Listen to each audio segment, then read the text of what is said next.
Hello everyone and welcome back to Plane Time. I'm Ben Coleman, your anchor host, and we have an education extravaganza for you coming up here. Hopefully you've been able to hang around and you maintained you went and got a refreshment or something. It's Saturday morning. Maybe I shouldn't have said that because this could be any morning that you're watching this, because this is recorded live. And isn't it clear? We're streaming live. Education. I'm going to introduce to you a co-host here, Miss Lori Bradner. Lori, welcome. Welcome. Thank you, Ben. I appreciate you. It's so great to be here. And you have something going on that we're going to be enjoying. I do. And you know what? I'm an educator at heart, and you already know that, Ben. So I am so excited. Mrs. Steiner, who is the scouting coordinator, we have over 100 scouts that are going to be joining us today. And Ben, we have a special guest who is in the cockpit of his plane. And I don't know if they told you this, Ben, they probably didn't, but I want you to know that you are going to be answering questions. And our special guest, who is at the Orlando Executive Airport, Mr. Ron Timmermans, is also going to be answering questions from scouts from all over the U.S. and Puerto Rico. I understand Ron likes to be called Captain Ron. Awesome. We'll call him Captain, absolutely. So I apologize, Captain Ron. So could we break to him right now so we could introduce him? Would that be all right? Only if November 3215 uniform is where he is in his head office. Oh, there he is. There he is. Hi, Ben in the and Lori. flesh. Hi, Captain Ron, yay! Thank you, and greetings from Orlando's Executive Airport, where right now I'm sitting in the cockpit of a beautiful Beechcraft Bonanza November 3215 uniform. It's actually purchased by my wife a few years ago, who then hired me as her chief pilot. So maybe that's where the word captain came from, but I'm delighted to do that. Now, if I were actually flying this airplane, I'd be facing that way, of course, in the direction that the airplane's going. But I thought, since the airplane right now is parked securely and safely on the ramp, that I'd just turn around and view you, the audience, and perhaps entertain some of your questions, and perhaps I can give you some answers as to what a pilot looks for in the cockpit when he or she flies an airplane. Answering the questions like, how do you tell how high you are above the ground, or how fast can the airplane go? So I'm looking forward to this opportunity to help educate our audience and answer some questions. So from Orlando's Executive Airport, back to you guys in the studio. Yay. All right.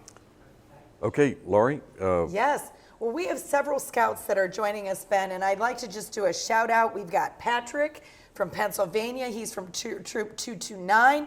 We actually have Isaiah from North Carolina, Troop 6. He's from Troop 6-2. And we also have Dominic from Connecticut. And he's from Troop 85. Now I'm looking here, and we actually have, and I'm going to let you decide, Ben, because I know that you're going to handle the maintenance questions and some of the mechanical and the engineering questions, and Captain Ron is going to handle the flying questions. Well, we do have one question, and I'll let you decide where they go. The first question that I have is, and these are smart cookies. They said they know that there are 4 forces of flight. The question is, what are they, and what do they do, and really, how does an airplane fly? I think I'm going to throw that right to the airport to let Captain Ron go with that one. That's back to you, Captain Ron. Indeed, there are 4 forces that act on an aircraft in flight. And the one that's probably the most important and that allows us to take the airplane up in the air, and that's the force called lift. And that's a force that acts vertically on the airplane, and it opposes the weight of the airplane, which acts vertically downward. So we have lift counteracted by weight, and so we increase lift to allow the airplane to rise up in the air, and the weight always stays the same, except as we burn fuel, it gets a little bit lighter. The other 2 forces are the force that makes the airplane go horizontally through the air, called thrust. In the cases of small airplanes like I've been used to flying, that is produced by an engine turning a propeller, and that produces thrust. And that is counteracted by drag, the size of the airframe or the profile of the airframe as it's being pushed or pulled through the air. So those are the 4 forces. And you might say the most important of these is lift, but actually all 4 of the forces are important. So I hope that answered your questions. Back to you, Lori. That's awesome. Ben, did you want to add anything to that? I couldn't add anything to that to make it any more eloquent if I tried. Awesome. So, All right. Captain Ron did a good job. Thanks. Well, the next question we have, and this is actually, and I'm not sure, I think either one of you could answer this. So Ben, maybe this will be a question for you. The next question we have is that, and this one comes from California. They want to know what FAA stands for, because they've heard that in aviation they said that there's a lot of acronyms. So FAA, what does it stand for, and really what is the job of the FAA? What do they do for aviation? I know that Captain Ron could do this, but Okay. I don't want to overwhelm him Okay, because okay. he's sweating in the cockpit. All right, yes, now. because we actually have another one coming in for him. The, so we'll alternate. Well, you said the FFA, that's the Future Farmers of America. Yeah, oh, that's, well, FAA, sorry, FAA. Yes. I got you, Lori. I got you. No, FAA stands for Federal Aviation Administration. Okay. And that actually came from the Civil Aviation Aeronautics Board, CAB, back in the 1929 U.S. Mail Act is actually where I the didn't FAA even know started that. from. Yeah, 1929. But from the Civil Aeronautics Board, it went over in 1958 to the Federal Aviation Administration. Okay. And it's an organization. It's in the Department of Transportation. It's under the DOT. Which is and what? Department of Transportation. Okay. In the Want to U.S. make sure we got our government. acronyms right. And it does have an administrator, and that administrator has a number of departments underneath the administrator. And all of the inspectors that are in the FAA are actually representatives of that administrator. So when the FAA issues you a license or a certificate, that means that you have met the minimum requirements, met the minimum safety requirements for that certificate. And they hold that certificate. It's actually never your certificate. They let you hold it until it's either suspended, surrendered, or revoked. And the FAA giveth, and the FAA taketh away. So you have to be very, very keen on what you're doing when you're dealing with, particularly in this aviation bit. It's serious business because you can get hurt. You can get hurt riding a bicycle. Right. You can get hurt taking a bath in the shower. But aviation, to a much higher degree, is what the old term is. It does not. It's carelessness and recklessness. Yes. It doesn't tolerate Doesn't that. tolerate. There's no room for it. So go ahead. Well, thank you, Ben. And I learned something. So thank you. This is so awesome that we have this. Now, actually, part of your answer, Captain Ron, if you're ready, I have another question coming in, and this question is coming from Ohio. We've got representatives here from Troop 4055 in Ohio. And I'm not sure, again, Ben, I think you could answer this, but I think we're going to shoot back to Captain Ron. You mentioned the word licenses and levels of flying. So the question is, can you tell basically where you start? What are the different licenses that you can get in flight? Where do you start? And what's the top license that you can have? I think that's a perfect question for the Southern Region Certified Flight Instructor of the Year, Captain Ron Timmerman. That's right. All right. Well, we're back to you. How awesome. So, Scouts, you are going to hear from a flight instructor. So listen up, take notes on this, get your notepads out. Captain Ron, we're back to you. Hey, thanks. And for all those great Scouts in Ohio, Troop 4055, thanks for writing in a question. So there's several different levels of piloting certificates. So when I first got mine, the private pilot was the first entry level for me. Since I've gotten my license, now there are two other entry levels, a sport pilot and a recreational pilot. So to get a private pilot's license, now you have to have at least 40 hours of flight time. That includes dual training with an instructor, as well as some solo time flying the airplane all by yourself. And some pilots just stay all their life at the private pilot certificate level, which is entirely okay. Others go on to want to make a career in aviation, so then they will get the next level of pilot certificate, which would be called a commercial pilot certificate. That allows a pilot to earn money while he or she is flying an airplane. And so you can go to work for a company that owns an airplane and be their pilot, or work for a private individual and be their pilot, and the like. Or you can use a commercial pilot certificate to get a certified flight instructor rating like I have, and that allows me to earn money as a commercial pilot, as a flight instructor. And then the epitome, I guess, or the top level of pilot certificate is called an ATP, which another of those acronyms that we hear about in the FAA. ATP stands for Airline Transport Pilot Certificate.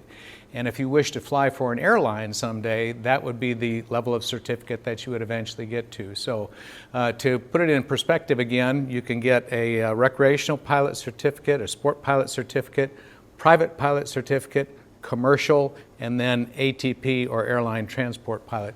Those are the various levels. Excellent. Captain Ron, I'm going to add, and if it's okay, Ben, we had a question that came in, and this is actually from this is from Florida, where we're broadcasting live in the clear in our studios from Orlando, and this is actually from Florida Troop 320, and the question that we have is, what age, Captain Ron, can you actually start the process? Is like with a driver's license, they wrote in you have to be 16 to get a driver's license, 15 to get a permit. How young and when can you really start the process for flying? And is there, also one person answered, and maybe you can answer this, about gliders as well. So could you field those two questions for us, Captain Ron? Okay, I'll give that a try. So for a private pilot certificate to allow one to fly an airplane, not a glider, but an airplane, you have to be 17 years old at least to get your private pilot certificate. You can actually solo the airplane, meaning fly without an instructor after appropriate training at the age of 16, but you have to be 17 to get your private pilot certificate. If, however, you choose to do gliders, I believe you can get your glider pilot certificate at age 16. So a lot of up-and-coming young women and men get out there and start training in their early teens, and by the time they get to age 16 for gliders or age 17 for an airplane, they have their private pilot certificate. And actually, one of my proteges here in the Orlando area just last year got his private pilot certificate on his 17th birthday. What a thrill it was for him. That's awesome.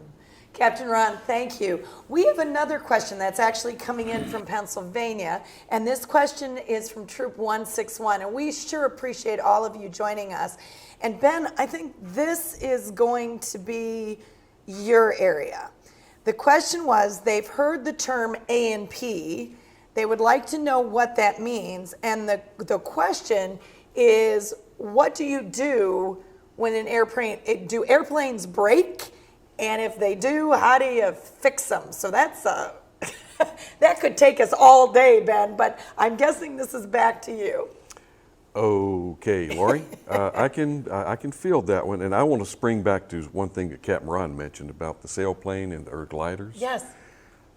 Strongly encourage anyone, if you have the opportunity, not everybody does, but if you get the opportunity to gain access to a sailplane or a glider, do that first. Awesome. I mean, it gives you the feel of managing your energy. And when you're flying an aircraft that's propelled with power plant, every now and then, if that power plant decides not to cooperate that day, guess what you're flying? A glider. You're flying a glider. So you better, it's best to take it under the worst case scenario and just always fly the airplane. Never stop flying the airplane. In answer to your question, A&P is airframe and power plant is the mechanic license that we have here in the States. Some of the different countries, they call them engineers. And they call them, in Canada, as a matter of fact, they're airframe and engineers up there. love it. AMEs, aircraft Okay. maintenance engineer. The new age term is going to AMT, aeronautical maintenance technician.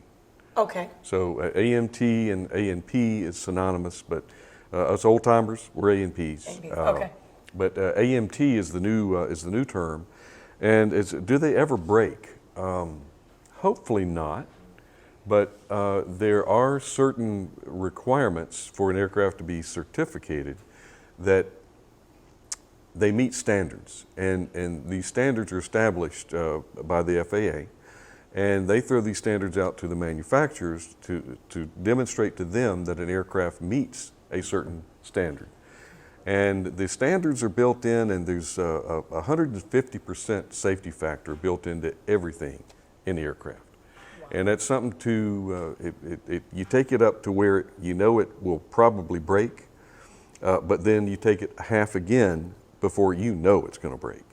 And so there's a certain sense of security that you know that you're flying an aircraft that was properly certificated, properly inspected, properly maintained. And the FAA does not maintain aircraft. The FAA maintains regulations and standards. That's good to know. Right. So it's the field that they require to maintain the aircraft, and that is to the manufacturer standards. So we could talk for probably another 3 or 4 hours on that, but do they break? Yes, but they typically tell you before they break, and that's why we do pre-flight inspections. We look for things before it looks like, there could be a problem here. And we also have periodic inspections. Annually, aircraft are required to go through an annual inspection. Okay. It depends on what category you're in. If you're for hiring it out and for compensation or hire flight instruction, every 100 hours the aircraft has to go through an inspection. Wow. And it's the same things that you're looking at in a 100-hour or an annual inspection. But the thing is, you're looking at the entire aircraft, and you're looking for wear. You're looking that it meets its type design, and it's in a condition for safe flight. Safety. So, Safety first. Type design and certification efforts are always what you're shooting for in the maintenance field, and from the pilot's field when you're driving it, you know that whoever signed that aircraft off, they put their name on it. They put their Ron Timmermans in there, and by golly, it's good to go. Well, Ben, thank you so much. And I know we've got many, many more questions that are coming in. And unfortunately, Ben, our time is short. No. Yes, but we're hoping that the Scouts, and I just want to do a quick shout out to Troop 14 from Puerto Rico. Thank you so much for joining us, and all the Scouts throughout the nation. We sure appreciate you. Now, Ben and Captain Timmermans, I'm going to ask Captain Ron, hopefully, will you both join us? Will you come back again so we can do this, because we've got so many more questions. We would be here all day to answer these questions. So I think we're going to have to do another one of these on another Plane Time show. So Captain Ron, can we count on you? We want to say thank you to you. We want to give you just one last chance to give a shout out to all of our Scouts. I don't know if there's one last something you want to say to them, maybe to encourage them to get into aviation, but we sure appreciate you being with us from the Orlando Executive Airport. So Captain Ron, we're going to shoot back to you just for a quick moment. Thank you very much, Lori, and I'm delighted to have been here and answered a few questions today, and I'm delighted with your interest in aviation. Scouts from all over the U.S. This has been a tremendous thrill to answer some of your questions and to hopefully stoke your interest in aviation. And so from Orlando Executive Airport, I'm going to sign off, and I'm going to turn around and go for an airplane ride today. So take care and safe flying when you get a chance. All right, thank you. Thank you so much, Captain Ron. And Ben, thank you for your expertise. There's only one problem, Lori. What? Time flies when you're having fun. And it just seems like we just sat down for this. So let's do it again. Let's do it again. Absolutely. We want to give a shout out again. Thank you so much to all of the Scouts from all over the nation. Thank you so much for joining us here for Plane Time. I'm Lori. I'm Ben, and we'll see you next interview. See you next time.